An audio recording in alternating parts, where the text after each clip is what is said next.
मुजफ्फरनगर जैसे ग्रामीण अंचल की बेटियां अब आगे निकलने की जुस्तजू में लगी हुई हैं।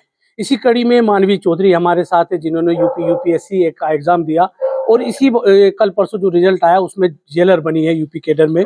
मानवी, क्या एक आपका एम था पहले से कि सिविल सर्विसेज में जाना है? किस तरह मन में आया? तुम्हारे अंडर एजुकेशन जब होता है तो तब मन में आता है मुझे क्या करना है, तो आपके मन में कैसे आया कि मुझे पीसीएस करना है? जब मैं ग्रेजुएशन में थी तब कोविड आ गया था बीच में, तो मैं घर आई, मेरे भैया इसी चीज़ की तैयारी कर रहे थे। तो जब मैंने उनके साथ पढ़ना शुरू किया तब मुझे इंटरेस्टिंग लगा और मुझे लगा मुझे भी यही करना है। तो कब मन में आया था? जैसे कोविड में आपने बताया, उससे पहले भी कभी मन में आया कि मुझे सिविल सर्विसेज की तरफ जाना ही है, अफ़सर बनना है? तो क्या अभी आप जेलर तक सीमित रहेंगी या आगे भी कोई परीक्षा नहीं, मैं देंगी? आगे यूपीएससी करने के ट्राई करूँगी, अपने अटेम्प्ट्स दूँगी आगे जो भी हैं पीसीएस, यूपीएससी सब।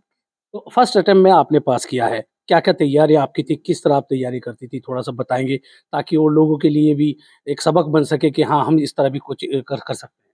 मैंने अपनी पूरी स्टडी घर से की है, सेल्फ स्टडी, थोड़ा यूट्यूब वगैरह से वीडियोज़ देखना, बाकी जो बुक्स होती हैं, जो हमेशा से चलती हैं, वही स्पेक्ट्रम वगैरह सब जो बुक्स हैं वही पढ़ी है। जैसे आपने कोचिंग नहीं की, अभी बातचीत में पता लगा, तो क्या बिना कोचिंग के भी लोग इस तरह के एग्ज़ाम मतलब क्रैक कर सकते हैं? हाँ, बिल्कुल कर सकते हैं और पढ़ना तो खुद से ही होता है, अल्टीमेटली आप कितना टाइम दे पा रहे हैं, कितनी डेडिकेशन से कर पा रहे हैं, वही मैटर करता है। तो जैसे आपने इंटरमीडिएट यहाँ से की, फिर डीयू आप चले गए, तो कब ऐसा लगा कि नहीं मुझे पढ़ाई छोड़ देनी चाहिए, मेरा सपना पूरा नहीं हो सकता? कभी ऐसा मोड़ आया जीवन में? नहीं, ऐसा कभी नहीं लगा, मेरा पहला ही अटेम्प्ट था, तो ऐसा कभी कोई मौका नहीं आया। और कौन-कौन लोग आपको मोटिवेट करते थे कि नहीं आपको अपनी तैयारी और अच्छे से करनी चाहिए ताकि आप एग्ज़ाम क्रैक कर सकें? मेरी दादी जो अभी नहीं है, अभी रिसेंटली उनकी डेथ हुई है, मेरे इंटरव्यू वाले दिन ही, और मेरी मम्मी और मेरे भैया, इन लोगों ने बहुत मोटिवेट किया है। किस तरह ये मोटिवेट करते थे? फिर जब इनका आपको करते थे तो आपको लगता था नहीं मैं ये सब कर पाऊँगी? हाँ, इन्होंने मुझे हमेशा कहा है कि तू कर लेगी, हमें पता है तुम कर लोगी, तुम कभी बस रुकना मत, तुम जो सोचती हो वो कर ही लेती हो, तो ये भी कर ही लोगी। अब जेलर के तौर पर आप काम करेंगी, आपकी नौकरी की शुरुआत है, तो जेल में और क्या-क्या सुधार आप कर सकते हैं, करेंगे जब जेलर के तौर पर किसी भी जेल में आपकी पोस्टिंग होगी? मैं वही जो मेरा काम होगा वहाँ सुपरविज़न करना, वहाँ एक ठीक से सब प्रबंधित तरीके से सब कुछ करना, वही सब करूँगी। आप डीयू से पढ़ी है, मुज़फ्फरनगर जैसे शहर में आप रही हैं, ग्रामीण क्षेत्र से जुड़ा हुआ है। तो जो कैदी मतलब अपराधी होते हैं जब जेल में जाते हैं, उनके लिए सुधार की कुछ प्रक्रिया को जब इसे माइंड में का आपने किया हो कि नहीं मैं जेलर बनी हूँ, तो जेल में सुधारात्मक ये काम मैं कर सकती हूँ? ये तो अभी परसों ही मेरी पोस्ट आई है मेरे पास, अभी तो सोचने में टाइम लगेगा मुझे क्या अच्छा, करना सोचने में चाहिए। टाइम लगा। हमारे साथ हरेंद्र मलिक हैं, समाजवादी पार्टी के राष्ट्रीय महासचिव हैं और जब ये पीसीएस का एग्ज़ाम इन्होंने किया, उसको आशीर्वाद देने आए हैं। किस तरह देखते हैं ग्रामीण अंचल की बेटियाँ लगातार मुज़फ्फरनगर शहर से निकल के अच्छी जॉब में जा रही हैं? ये अच्छे निशान है। एक जमाना था कि हमारे जिले में ग्रामीण अंचल में केवल भोकरेडी से चौधरी राजेंद्र कुमार जी पीसीएस हुए थे, फिर उनके बेटे अनिल राजकुमार हुए, और आज हमारी ये बेटियां सेल्फ स्टडी कर ये पीसीएस अलाइट्स में सेलेक्ट हुई है। ये हमारी लड़कियों के लिए, लड़कों के लिए, हमारे बच्चों के लिए माइलस्टोन है। ये उन्हें प्रेरित करेंगी, इसकी सफलता प्रेरित करेगी बच्चों को कि वो भी सफलता पा सकें। और हो भी रहा, मेडिकल में भी, इंजीनियरिंग में भी ग्रामीण अंचल के किसी भी जाति के हों, किसी धर्म के, वो पीछे नहीं रह रहे बच्चे, वो बढ़ रहे हैं। और मानवी ने फर्स्ट अटेम्प्ट में किया, और हास्यास्पद बात ये है कि जिस भाई को देख के प्रेरित हुई थी वो बेचारा एक नंबर से रह गया, उसका हार्ड लक रहा और ये सिलेक्ट हो। First attempt, without any coaching, विशुद्ध ग्रामीण अंचल से आई बेटी। हम शहर में रहे या महानगर में रहे, अगर हम गांव से आए हैं तो हमारा रहन सहन तो गांव का ही रहेगा। आपका मलिक साहब बहुत लंबा राजनीतिक अनुभव है, आप वकील भी हैं। तो क्या इस तरह बच्चों को एक सलाह देना चाहेंगे हमारे माध्यम से कि बच्चों को देखो जिस तरह इन्होंने बिना कोचिंग के एग्ज़ाम पास किया है कि बच्चों को क्या पूरी तरह से कोचिंग पे डिपेंड ना रह के भी अपनी भी मेहनत करनी चाहिए? बच्चों को सोचना चाहिए, अगर मानवी सफल हो सकती है तो वो क्यों नहीं हो सकती। और मानवी को सोचना चाहिए कि अगर तू फर्स्ट अटेम्प्ट में पीसीएस जे में जा सकती है।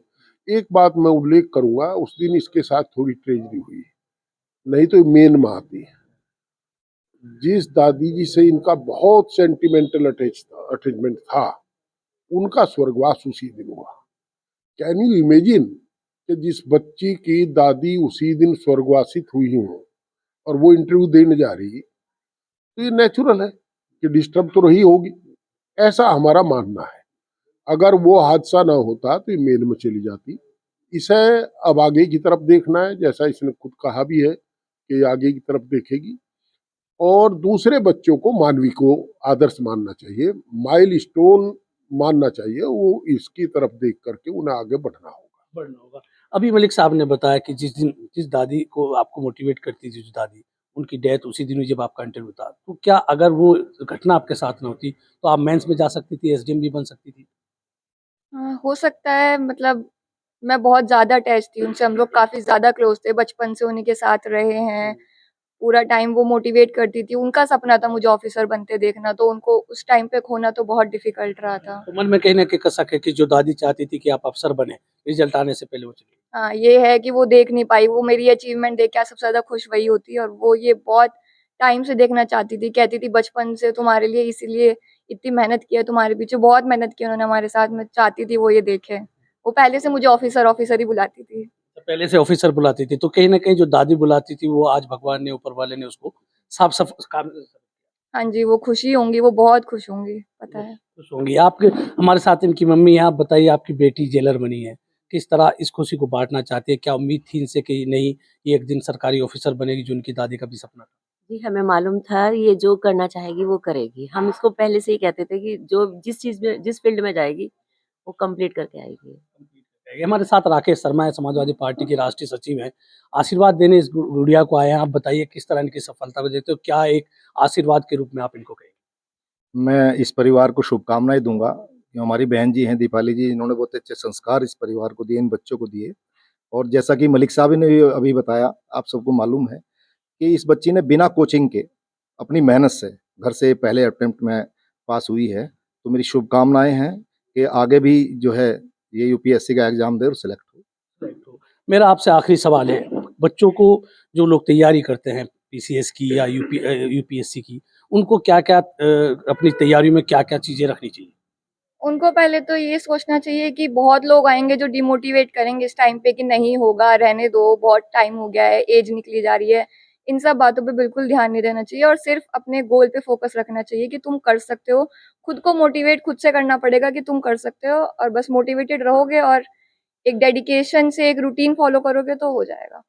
तो देखिए, ये थी लड़की जिसने बताया कि अगर डेडिकेट होकर के काम करेंगे, आप कोई भी तैयारी करेंगे, तो उसमें सफलता ज़रूर मिलती है। मैं हूँ राशिद अली और आप देख रहे हैं खोज न्यूज़।